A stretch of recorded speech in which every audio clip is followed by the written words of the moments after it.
In this morning's Health Watch, needless medical tests. A new Duke University study looked at 500 patients who got MRIs for back pain, and it found that doctors who owned their own machines and would therefore profit were nearly twice as likely to order an MRI for patients who turned out to have no problem.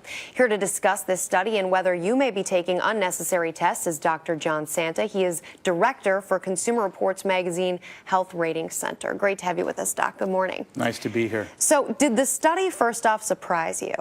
No, it didn't. This is the latest in a series of studies that confirms whether it's for back problems or heart problems, doctors who own testing equipment are much more likely to use it, even in circumstances where it's not likely to help patients. And you bring up that it's not just back problems, heart problems. So what other types of tests is this most likely to occur in?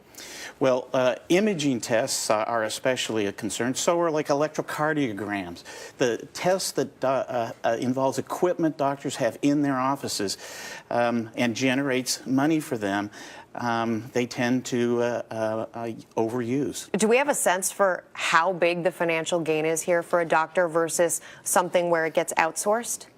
Well, it's significant. It can be 20, 30% sometimes of a physician's income, and it's easy to do. It doesn't take much of their time to do it. So it's a very profitable part of their business. Certainly could be a big difference for the doctor involved financially, but also could be a difference for the individual in terms of what they are experiencing in the future. How does one, as a patient, protect themselves from this? Well, don't be shy. Act like an adult. Ask your doctor, what are you thinking here? What are you worried about in terms of this test? Find out, what if the test is positive?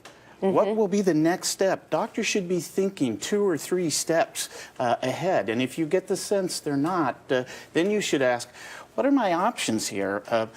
Can we wait on this test? Are there less expensive, less painful tests that maybe we could do instead? Don't be shy to ask questions. Ask lots and lots of questions. One thing, though, as a patient, if a doctor tells you you need a test, the last thing you want to say to that doctor is, well, doc, I'd rather pass on it, because you think that the doctor knows more. Are there any tests where this doesn't apply and one should always go for the test?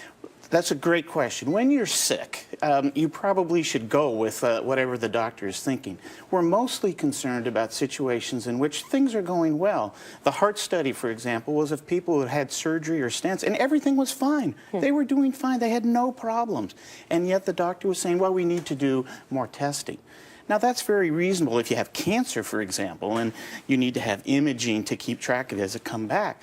But in a lot of situations, if you're doing well, or you're there just for a screening test, ask questions. For example, in one of our surveys, we discovered that almost 40% of healthy people who have no heart problems at all are getting EKGs. That's $50 to $100. Situations where it's not needed. It's not a good test in a healthy person. Well, Dr. John Santa, we really appreciate your insight. Thanks so much. You have a nice weekend. Thank you.